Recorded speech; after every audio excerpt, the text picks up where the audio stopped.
Bismillahirrahmanirrahim. Alhamdulillah wassalatu wassalamu ala Rasulillah wa ala alihi wa ashabihi wa man wala. Bapak-bapak, ibu-ibu, saudara-saudara sekalian. Assalamualaikum warahmatullahi wabarakatuh. Malam ini tema kita menyangkut Maulid. Kita akan berbicara tentang Maulid. Yang pertama dulu. Kalau kita meninjau dari segi bahasa, itu ada perbedaan antara maulid dan maulud. Maulud itu asalnya dari maulud. Dalam bahasa Indonesia lantas diperpendek maulud. Maulud itu adalah anak.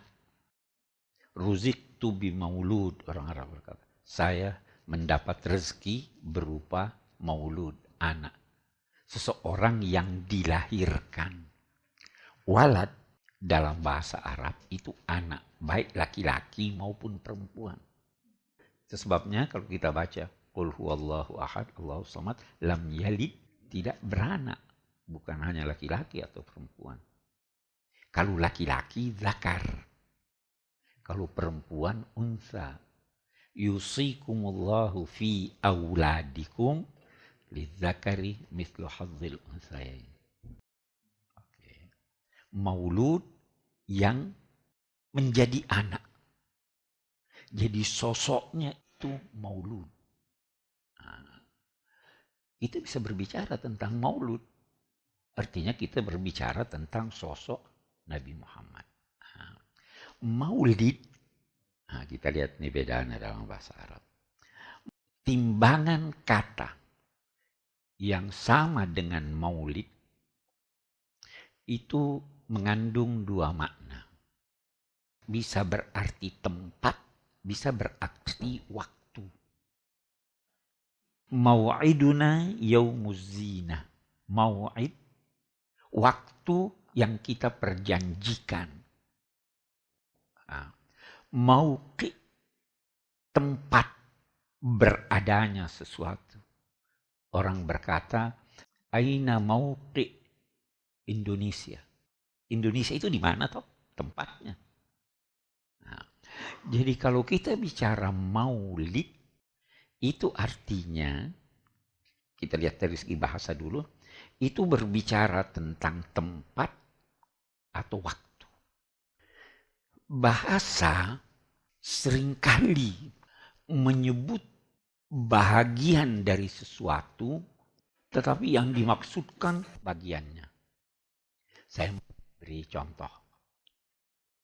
Mata-mata itu apa artinya? Sosok yang menggunakan seluruh potensinya untuk mengamat-ngamati orang. Ya kan? Karena yang terpenting pada pekerjaannya itu adalah mata, maka dia dinamai mata-mata. Kita lihat, wasjud waqtarib. Sujudlah dan dekatkan dirimu kepada Allah. Sujud itu artinya salat. Sujud itu bagian dari salat. Tetapi karena yang terpenting dalam salat adalah sujud, saat itu keadaan di mana orang paling dekat kepada Allah, maka digunakanlah bahagian ini untuk menggambarkan secara keseluruhan. Nah, maulid begitu. Manusia tidak bisa terlepas dari waktu dan tempat. Ya kan? Maka untuk menggambarkan segala sesuatu yang berkaitan dengan Nabi disebutlah maulid, tempatnya, waktunya. Itu maksudnya adalah segala sesuatu. Jadi kalau kita berbicara tentang maulid, kita berarti berbicara tentang segala sesuatu menyangkut Nabi. Uraiannya, titik beratnya di sini adalah semua informasi yang berkaitan dengan Muhammad. Itu maulid. Sejarah atau sejarawan menamai uraian-uraian yang berkaitan dengan Nabi Muhammad, menamainya sirah. Membaca sirah Nabi. Sirah itu seakar dengan kata sara yasiru, sairan wasiratan. Apa artinya sara? Berjalan. Sirah adalah perjalanan hidup Nabi. Jadi perjalanan hidup Nabi ini mulai beliau lahir sampai wafat. Itu sirah. Uraian menyangkut perjalanan hidup Nabi itu, kalau tekanannya pada sosoknya, kita berbicara tentang al-maulud. Maulud, sosok. Kalau kita berbicara tentang informasi-informasi yang diterima berkaitan dengan perjalanan hidup Nabi, itu kita namai maulid. Ya kan? Kita melangkah. Sejarawan berkata, man wa'at tarikha fi sadrihi adafa umran ila umrihi. Maksudnya apa? Kalau Anda bisa menangkap, bisa membayangkan sejarah dalam benak Anda, maka Anda telah menambahkan usia melebihi usia Anda. Benar tak itu? Saya tahu, saya bisa bagaimana itu dulu ya, Pangeran Diponegoro, di mana ini, ya. Saya seakan-akan hidup pada masa itu. Dari mana? Karena saya tahu sejarahnya.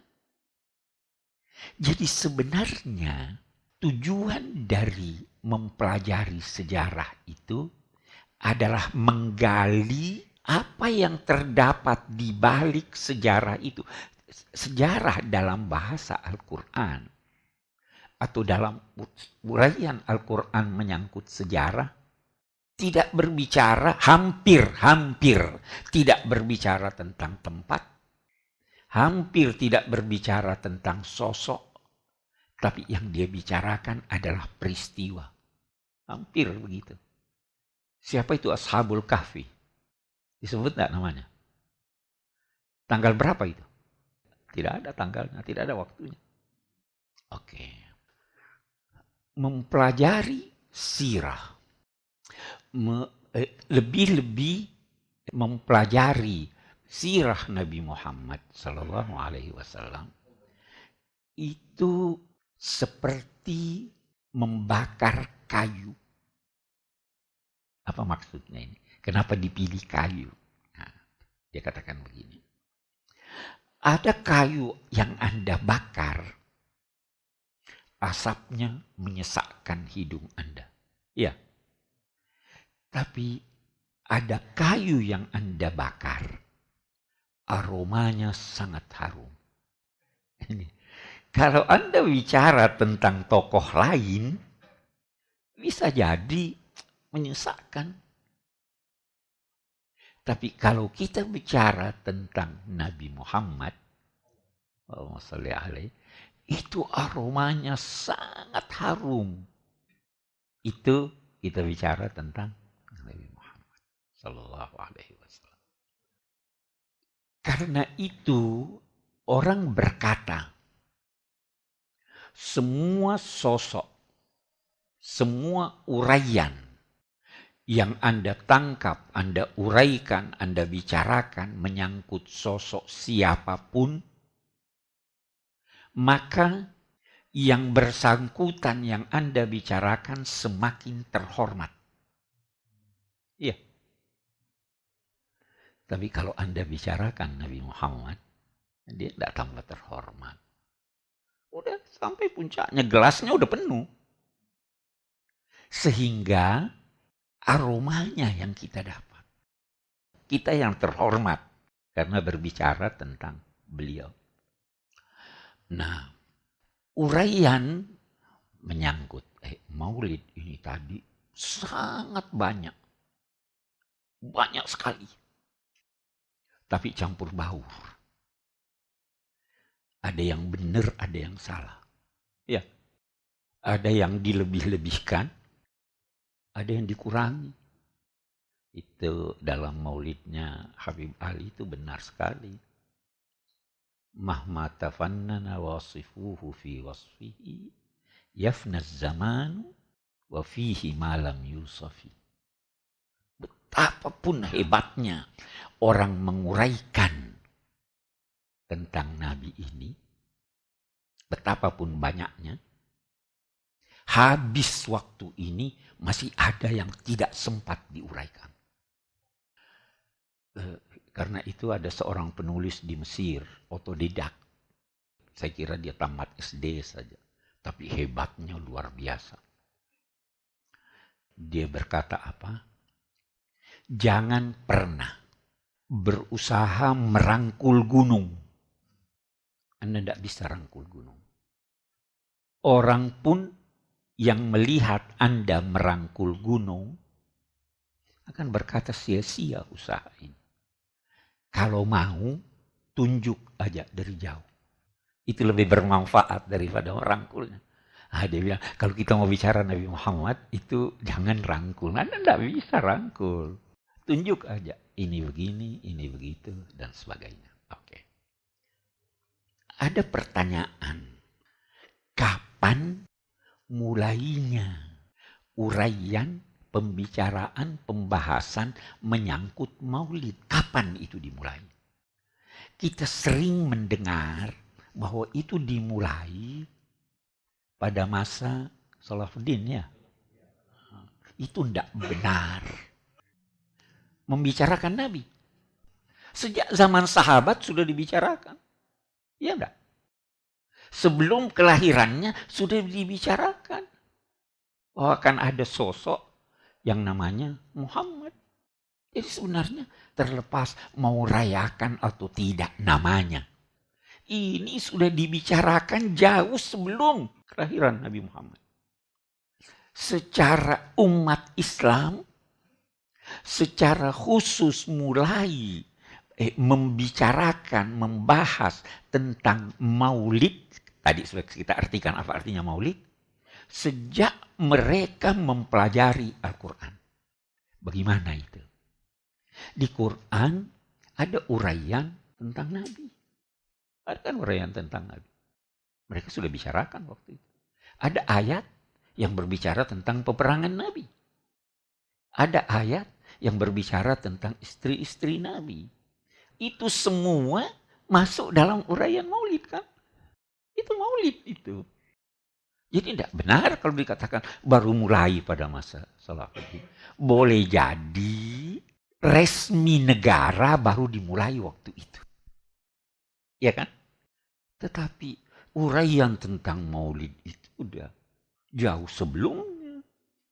Paling tidak ada 3 sumber yang kita bisa memperoleh informasi menyangkut maulid. Yang pertama, dari Al-Quran. Saya tahu dari Al-Quran bahwa Nabi itu yatim. Dari mana kita tahu bahwa dia yatim? Pertamanya Al-Quran kita yakin. Alam yajidka yatiman fa'awa. Ya kan? Dan banyak yang lain. Waktu perang Badar, oh kamu itu dari rumahmu, kamu kumpul begini, kamu keluar, kamu lewat sini. Itu sumbernya Al-Quran. Yang kedua, sumbernya Nabi sendiri.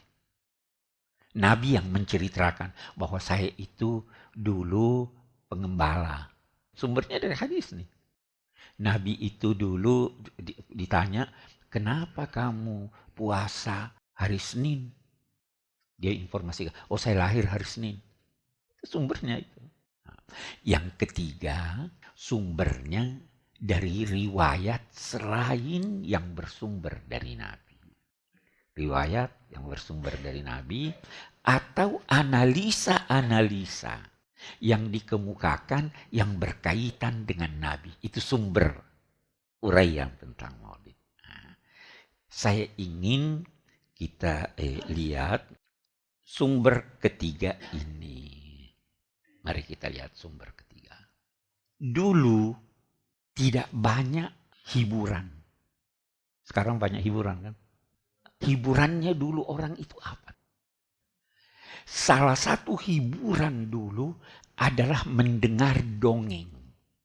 Mendengar cerita. Dalam masyarakat lahir apa yang dinamai tukang cerita, qassasin. Masyarakat dulu tidak sekritis masyarakat sekarang. Hal-hal yang luar biasa sangat menyenangkan untuk diceritakan. Itu dulu begitu. Ini ada yang sampai sama kita sekarang ini. Itu sebabnya misalnya seperti Syekh Muhammad Abduh. Ada riwayat tentang arti inna a'tainakal kautsar, ya kan? Ada riwayat Kautsar itu sungai di sorga, dia punya pasir berlian. Pokoknya gambaran luar biasa. Terus kata Syekh Muhammad, saya tidak percaya ini. Ini banyak yang cerita. Iya, orang banyak karena dia keasikan dengar itu. Sama kita misalnya ada cerita, di Pondok Indah rumah saya ada hantu. Ya, dulu pernah itu ada cerita. Tersebar karena orang senang dengar kayak gini. Padahal itu tidak benar. Itu informasi sejarah. Jadi katanya teliti dong. Yang menguraikan, menyangkut informasi-informasi Nabi ini. Garis besarnya ada dua pihak. Bertolak belakang. Ada pihak karena sangat cinta pada Nabi, sangat kagum pada Nabi, dia tambah-tambah. Percaya enggak? Saya sebut namanya, karena itu pernah saya teliti waktu masih jadi mahasiswa. Namanya Ibrahim bin Umar Al-Biqai. Beliau itu abad ke-9 Hijrah, menulis kitab tafsir. Antara lain dia katakan, Nabi itu punya mata di belakang. Sehingga dia bisa melihat ke depan, bisa melihat ke belakang. Maksud dia akal ini. Tapi kenapa begitu? Kagum. Ada riwayat orang yang kagum nih. Nabi itu mempunyai kekuatan seksual memuaskan 9 wanita. Dari mana dia tahu itu? Nabi tidak mungkin ngomong. Ya. Tapi kagum. Kita harus teliti dong. Benar atau tidak? Ini biasa karena cinta. Ingin menampakkan kegaguman. Kita baca misalnya di Maulid. Waktu Nabi lahir itu, di tahun itu semua yang lahir laki-laki. Dari mana dia tahu ini? Ya kan kita baca kan itu loh. Tapi kenapa? Kagum, ditambah-tambahlah. Nah, sebaliknya ada orang yang benci. Dia bikin juga cerita. Itu ceritanya begini. Itu Nabi Muhammad SAW menikah dengan Khadijah. Yang menikahkan ayahnya. Tetapi waktu itu ayahnya mabuk. Dinikahkan, habis dinikahkan. Terus ini orang tua yang mabuk sebelum itu dikasih minyak wangi, dipakaikan pakaian yang bagus. Terus waktu dia sadar, loh ini ada apa ini? Emang kamu baru menikahkan Muhammad. Ada riwayat lain yang menyatakan waktu Sayyidah Khadijah menikah dengan Nabi Muhammad itu ayahnya sudah meninggal. Tapi kenapa riwayat ini yang dibawa? Karena mau mendiskreditkan. Oh ini banyak ini. Apalagi tulisan orientalis itu dulu lagi. Itu informasi. Boleh jadi informasinya itu dari orang-orang asal usulnya yang benci Nabi. Boleh jadi dari orang Yahudi. Boleh jadi dari orang Nasrani. Boleh jadi dari orang munafik. Ini sampai semua kepada kita nih. Banyak sekali. Itu kita baca di buku-buku begitulah. Kita ingin kagum kepada Nabi. Tetapi bukan berdasar hal-hal yang tidak masuk di akal. Ada lagi tulisan, itu Abbas al-Akkad. Dia katakan begini, kita baca di buku-buku bahwa sewaktu Nabi Muhammad SAW lahir, itu berhala-berhala berjatuhan. Ada di Maulid ya. Singgasana Kaisar goncang. Dia sangat logis. Dia bilang, nggak usah sebut itu. Kenapa? Dia bilang, waktu itu bisa saja semua orang berkata karena saya. Karena si A lain. Itu bukan bukti untuk ini. Bukti yang paling kuat tentang kenabian Nabi Muhammad itu adalah masyarakat butuh waktu itu. Apalagi terlalu banyak hal-hal yang bersifat logis, bersifat ilmiah, yang bisa kita jadikan dasar untuk menguraikan bagaimana itu Nabi Muhammad. Terlalu banyak. Saya ambil contoh kita di Indonesia nih yang banyak juga nih. Misalnya bicara Maulid. Kenapa itu Nabi Muhammad diutus dari Mekah? Apa biasa yang didengar? Oh, itu bejat masyarakat itu. Ya kan? Karena bejat, yang paling bejat di situ, dari situ dimulai. Kalau saya menghadapi musuh, maka mestinya yang saya hadapi yang lemah dulu. Kenapa harus yang paling buruk? Oh, itu di sana orang membunuh anak-anak perempuan, ya kan? Itu benar. Tetapi itu bukan semua masyarakat bunuh, itu orang-orang terbatas, itu orang-orang tertentu. Suku-suku tertentu. Jadi kenapa? Tuhan paling tahu di mana dan siapa yang dia utus. Allahu a'lamu haitsu yaj'alu risalat. Saya pernah satu waktu menguraikan bahwa Allah kalau mau, dia siapkan sebab-sebabnya. Mau sesuatu? Idza aradallahu syai'an hayya'a asbabahu. Allah ingin ajaran ini tersebar di seluruh pelosok dunia. Ya kan? Itu sebaiknya. Mulainya dari ujung sana atau ujung sana? Sebaiknya di tengah dong. Apalagi pada masa komunikasi sangat sulit. Jadi sudah salah kalau di Australia. Salah kalau di Amerika. Itu harus di Timur Tengah. Yang menghubungkan Eropa, Afrika, Asia. Lantas kenapa di Mekah? Kenapa bukan di Yaman? Kenapa bukan di Irak? Kenapa bukan di Persia? Seluruh Timur Tengah sudah dibawa kekuasaan Persia atau Romawi. Persia sembah api. Romawi Kristen. Ya kan? Kalau dia ada di bawah kekuasaan Romawi, baru muncul udah ditebas. Ada di bawah kekuasaan Persia, baru muncul sudah ditebas. Jadi dia harus mencari suatu tempat disiapkan oleh Allah. Tempat yang belum ada kekuasaan di situ. Mekah itu tidak dikuasai oleh siapa-siapa. Abraha pergi menyerang Mekah itu tujuannya politik. Ingin menguasai jalur ini. Allah punya rencana, dia hancurkan itu. Kenapa di Mekah? Bukan di Madinah. Madinah itu sudah maju. Basa-basinya banyak. Orang Mekah sampai sekarang tegas-tegas ya, kasar ya. Munafik itu baru muncul di Madinah. Di Mekah masa dulu tidak ada munafik. Diberi kesempatan untuk berpura-pura mau. Ingat itu Bilal? Kan bisa dia katakan ini. Ingat Ammar bin Yasir.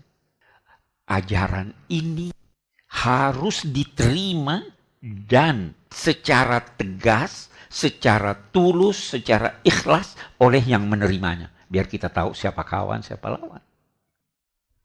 Kenapa Nabi Muhammad di Mekah ada 2 suku besar. Yang paling berpengaruh suku Quraisy, di situ ada Bani Umayyah, ada Bani Hashim. Bani Umayyah itu hebat-hebat. Dalam bidang apa? Dalam bidang politik. Hebat. Lihatlah Amr ibn al-As, Muawiyah. Bani Hashim itu tidak pandai berpolitik. Lihat Ali. Kalau enggak dalam politiknya. Tetapi akhlaknya tinggi sekali. Siapa yang mempelopori suatu fakta yang menyatakan siapapun yang terzalimi di Mekah kita harus bela? Bani Hashim. Ini ada buku namanya Abqariyat Muhammad itu. Dia bilang itu keturunan Hashim gagah-gagah. Turunan Umayyah itu tidak segagah. Gagah juga tapi tidak segagah. Kira-kira siapa yang lebih wajar untuk ditampilkan mengajak orang untuk beragama? Ya, itu logikanya begitu. Tapi saya kembali, orang dangkal lantas bicara begini. Kenapa Nabi ke Madinah? Kok hijrahnya ke Madinah? Itu ada sebabnya. Dipilih oleh Allah. Kenapa? Yang pertama, keluarga Nabi itu di Madinah. Jadi ada pembelanya di sana. Sejak Hashim itu kawin dengan orang Madinah. Satu perempuan janda namanya Salma. Salma ini orangnya cantik, tapi punya kepribadian yang sangat kuat. Bagaimana dia? Sudah banyak yang lamar dia tidak mau. Hashim dari Mekah, satu hari dia lihat di pasar, wah ini boleh juga ini. Hashim dia punya kakek-kakek terkenal. Jadi dia mau diterima oleh Salma, tapi dengan syarat. Talak saya yang talak, bukan kamu yang talak. Saya mau ke Mekah dengan syarat, kalau saya mau melahirkan kamu harus di Madinah. Bani Najjar. Ingat Nabi, waktu meninggal ayahnya, ibunya bawa dia ke Madinah untuk mana? Untuk ketemu keluarganya kan. Jadi wajar enggak dia hijrah ke Madinah? Wajar. Yang kedua, orang Madinah itu ahli perang. Orang Mekah bukan ahli perang. Pedagang itu Mekah. Madinah perang terus. Aus Khazraj berpuluh tahun. Ini agama bisa di suatu waktu harus membutuhkan orang-orang yang pandai berperang. Di Madinah, Nabi disambut. Orang Madinah bergaul dengan orang Yahudi. Orang Yahudi sudah selalu bilang, satu waktu akan datang Nabi. Kalau kita berperang dengan kamu, kita pasti menang. Karena Nabi itu memihak kita. Begitu Nabi Muhammad datang. Ya, kita dului orang Yahudi, mari kita percaya sama dia. Madinah itu lokasinya itu sangat strategis.